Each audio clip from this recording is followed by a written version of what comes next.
हाय दोस्तों, exam updates with दीपक पर आप सभी का स्वागत है। तो चलिए देर न करते वीडियो को स्टार्ट करेंगे। वीडियो में दी गई जानकारी आप सभी को पसंद आए तो प्लीज़ वीडियो को लाइक और चैनल को सब्सक्राइब करके सपोर्ट जरूर करिएगा। तो चलिए नोटिस को देखते हैं। तो ये नोटिस देखेंगे तो साउथ सेंट्रल रेलवे सिकंदराबाद की तरफ से जारी किया गया ऑफिशियल नोटिस है। और ये नोटिस जो एक्ट अप्रेंटिस के संबंध में जारी किया गया और कब का जारी किया गया तो 27 दिसंबर 2024 को जारी किया गया है। तो चलिए और आगे हम लोग देखते हैं इसमें क्या जानकारी बताया गया। इसका फॉर्म भरना कब से शुरू हो गया है तो आपका 28 दिसंबर 2024 से फॉर्म भरना शाम 5 बजे से शुरू हो गया।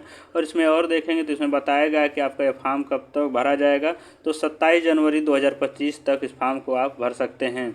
और ये एक अप्रेंटिस के संबंध में जारी किया ऑफिशियल नोटिस है। तो चलिए नोटिस में हम लोग देखते हैं कि और क्या क्या इसमें बताया गया है। तो नीचे देखेंगे तो आपको बताया गया है कि फॉर्म भरने के लिए आपको क्या क्या चाहिए। तो फॉर्म भरने के लिए आपके पास ईमेल आईडी होना चाहिए और आपका एक मोबाइल नंबर होना चाहिए, आधार कार्ड होना चाहिए। ये सब तो एकदम मस्ट है। बाकी आप और नीचे हम लोग देखेंगे एजुकेशन क्वालिफिकेशन में और क्या क्या होना चाहिए। तो चलिए और हम लोग नीचे देखते हैं।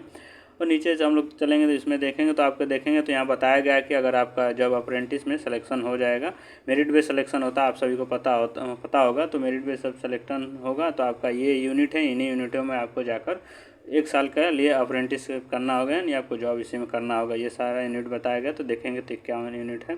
चलिए और हम लोग नीचे देख लेते हैं, उससे आपको कुछ खास नहीं मतलब है।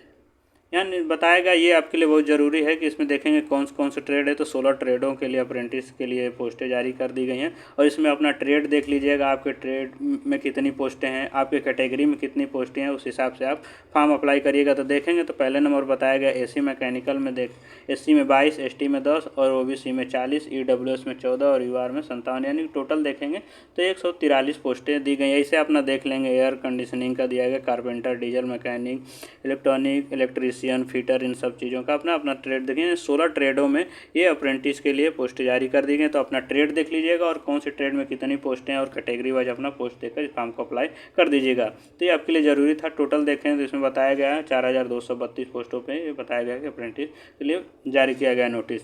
चलिए और हम लोग नीचे देखते हैं। तो इसमें रिजर्वेशन के बारे में बताया गया। इसमें कुछ खास नहीं है, बाकी आप देख लीजिए। रिजर्वेशन जो है पीडब्ल्यूबीडी जो विकलांग कैंडिडेट है तो उनके लिए 4% सीटें रिजर्व रहेंगी बताया गया है। एक सर्विसमैन के लिए यहाँ देखेंगे तो 3% रिजर्वेशन के लिए बताया गया है। तो चलिए और आगे हम लोग देखते हैं।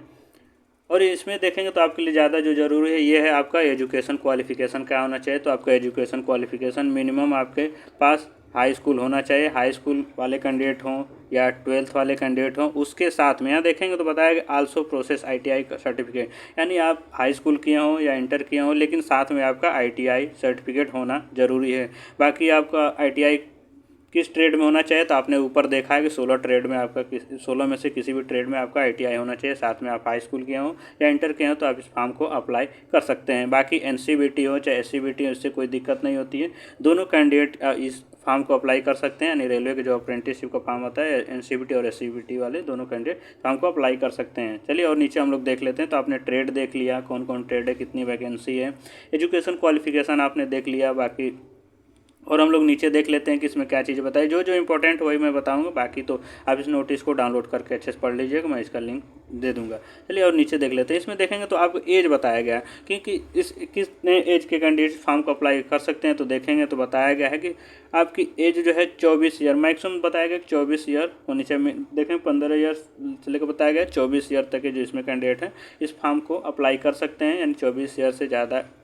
और इसमें आरक्षण भी दिया जाता है, एज रिलैक्सेशन जिसे कहते हैं। तो 5 ईयर का बताया गया कि एससी एसटी और एससी के जो कैंडिडेट हैं यहाँ देखेंगे तो बताया गया एससी और एसटी वाले कैंडिडेट 5 ईयर का एज रिलैक्सेशन ले सकते हैं, यानी छूट ले सकते हैं। बाकी ओबीसी एनसीएल के जो कैंडिडेट हैं, एनसीएल मतलब नॉन क्रीमी लेयर जो ओबीसी में आते हैं, वो कैंडिडेट जो हैं इसमें 3 ईयर का छूट ले सकते हैं। तो ये भी आप ध्यान दीजिए। बाकी जो आपकी एज होनी चाहिए 24 ईयर से अधिक के कैंडिडेट फॉर्म को अप्लाई नहीं कर सकते हैं। बाकी आप छूट लेके फॉर्म को अप्लाई कर सकते हैं। चलिए और हम लोग नीचे देख लेते हैं। बाकी इसमें जो पीडब्ल्यूबीडी के कैंडिडेट होते हैं, पर्सन विथ देखेंगे तो मार्क डिसेबिलिटी, ये कैंडिडेट जो है 10 ईयर का एज रिलैक्सेशन ले सकते हैं। बाकी एक सर्विसमैन के लिए बताया गया कि 10 ईयर का एज रिलैक्सेशन ले सकते हैं। तो ये आपके लिए ज़रूरी था। बाकी तो आप जानते हैं कि 24 ईयर वाले जो कैंडिडेट उससे ऊपर वाले कैंडिडेट फॉर्म को अप्लाई नहीं कर सकते हैं। तो यही आपके लिए ज़रूरी था। बाकी हम लोग देखेंगे इसमें सलेक्शन कैसे होता है इसमें बताएगा। मोड ऑफ सिलेक्शन, इसमें तो सिलेक्शन देख लीजिए कि आपका सिलेक्शन कैसे होगा।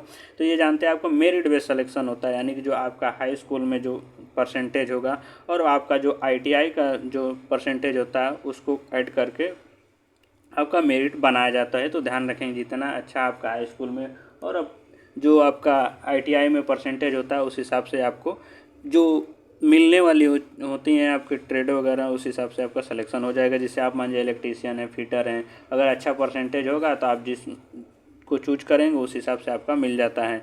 बाकी इसका आप कट ऑफ तो जानते हैं, अगर OBC या UR में है तो कम से कम मान के चलिए कि 75 प्लस ही कट ऑफ मैक्सिमम जा रहा है आजकल। तो बाकी उससे नीचे भी जा सकता, कुछ कहा नहीं जा सकता, वो तो फॉर्म कितना अप्लाई होगा उस हिसाब से आपका कैंडिडेट जितने रहेंगे उस हिसाब से आपका परसेंटेज वगैरह बनेगा। तो इसमें ये जान जाइए कि इसमें किसी प्रकार का एग्जाम नहीं देना होता है, इसमें मेरिट बेस्ड सिलेक्शन होता है। बाकी इसमें देखेंगे तो आपको जो फॉर्म भरेंगे तो उसके लिए आपको 100 रुपये फ़ी पेमेंट करना होगा। ध्यान रखेंगे कितने रुपये, तो 100 रुपये आपको फ़ी पेमेंट भी करना होगा। बाकी अब जब का मेरिट में सिलेक्शन हो जाता है तो उसके बाद आपका डॉक्यूमेंट वेरिफिकेशन कराया जाता है। तो डॉक्यूमेंट वेरिफिकेशन में याद रख लीजिए कि क्या क्या चाहिए। तो आपको हाई स्कूल की मार्कशीट होनी चाहिए, ITI का जिस भी ट्रेड से आपने ITI किया उसकी मार्कशीट सर्टिफिकेट होना चाहिए, आधार कार्ड होना चाहिए, पैन कार्ड होना चाहिए। और ध्यान रखेंगे जब आप फॉर्म अप्लाई करेंगे, यदि आप कैटेगरी में आते हैं जैसे OBC हो गए, SC ST हो गए, तो इसका जो आपका कैटेगरी सर्टिफिकेट बनता है यानी जो कास्ट सर्टिफिकेट बनता है वो आपका स्टेट का नहीं होना चाहिए। ध्यान रखेंगे ये आपका सेंट्रल का होना चाहिए कास्ट सर्टिफिकेट। वो भी कौन से candidate, OBC NCL non creamy layer वाले और SC ST के जो कैंडिडेट होते हैं उनके लिए जो आपका सर्टिफिकेट होना चाहिए कास्ट, वो सेंट्रल गवर्नमेंट का होना चाहिए। ध्यान रखेंगे क्योंकि जब आप डॉक्यूमेंट वेरिफिकेशन कराने जाएंगे तो आपको यही मांगा जाएगा सेंट्रल का कास्ट सर्टिफिकेट। तो ये भी ध्यान रखेंगे। और मैं और बता देता हूँ कि आपको क्या क्या डॉक्यूमेंट्स लगेंगे। तो इसमें जो अगर कुछ कम होगा तो आप बनवा सकते हैं। तो हाई स्कूल की मार्कशीट तो होनी चाहिए ITI की, जिस भी ट्रेड से आपने ITI किया उसका मार्कशीट सर्टिफिकेट होना चाहिए, आधार कार्ड होना चाहिए, पैन कार्ड होना चाहिए, OBC का आपका कास्ट सर्टिफिकेट होना चाहिए। बाकी आप डॉक्यूमेंट वेरिफिकेशन वगैरह कराने जाएंगे तो आपको मेडिकल सर्टिफिकेट वगैरह भी मांगा जाता है। बाकी इसके बारे में मैं बाद में वीडियो बना दूंगा। तो चलिए वीडियो में इतना ही जानकारी देना था। तो आप इसको फॉर्म को ज़रूर अप्लाई कर दीजिएगा, क्योंकि अगर यदि आप अप्रेंटिसशिप कर लेते हैं रेलवे से तो आप जानते हैं जितनी भी सीटें आती हैं ग्रुप डी में, खासकर ग्रुप डी में ही ये छूटें मिलती हैं। ध्यान रखेंगे तो जो ग्रुप डी में जो पोस्ट आएंगी उसका 20% कोटा रहता है कौन से कैंडिडेट को, जो रेलवे से अप्रेंटिस किए होते हैं उनका। बाकी आप जब उसमें एग्ज़ाम क्वालिफाई कर लेते हैं तो उसमें आपको पता होगा कि फिजिकल होता है। तो जो अप्रेंटिस के कैंडिडेट होते हैं उनको फिजिकल किसी प्रकार का नहीं देना होता है, डायरेक्ट को मेडिकल के लिए बुलाए जाते हैं।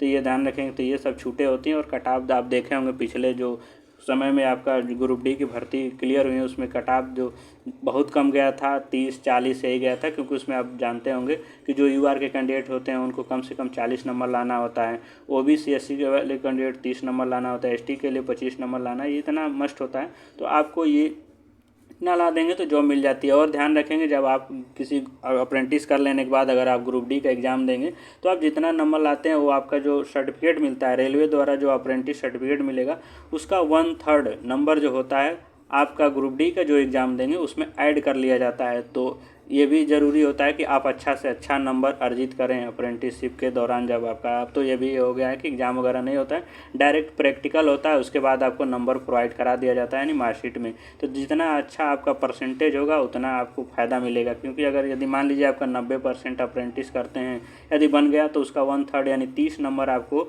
ऐड कर दिया जाएगा जब आप ग्रुप डी का जो एग्ज़ाम देंगे। यदि आप ग्रुप डी के एग्ज़ाम में 10 नंबर लाते हैं और आपका अप्रेंटिस के सर्टिफिकेट में 90% है तो उसका 1/3 करेंगे तो 30 नंबर होगा, यानी इसमें 30 ऐड कर दिया जाएगा, यानी आपका जो टोटल नंबर बन जाएगा 40 नंबर बन जाएगा। तो ध्यान रखेंगे आप जब अप्रेंटिसशिप के लिए सेलेक्ट हो जाएंगे तो अच्छे से अप्रेंटिसशिप के दौरान अपना बिहेवियर रखेंगे, क्योंकि जितना अच्छा आपका वहाँ प्रैक्टिकल के दौरान अच्छा नंबर मिलेगा उतना ही आपको आगे चल कर ग्रुप डी के एग्ज़ाम के दौरान फ़ायदा मिलेगा। तो चलिए इस वीडियो में इतना ही जानकारी देना था। अगर वीडियो में दी गई जानकारी आप सभी को पसंद आए तो प्लीज़ वीडियो को लाइक और चैनल को सब्सक्राइब करके सपोर्ट जरूर करिएगा। यदि वीडियो में किसी प्रकार की त्रुटि हो तो कमेंट में ज़रूर बताइएगा।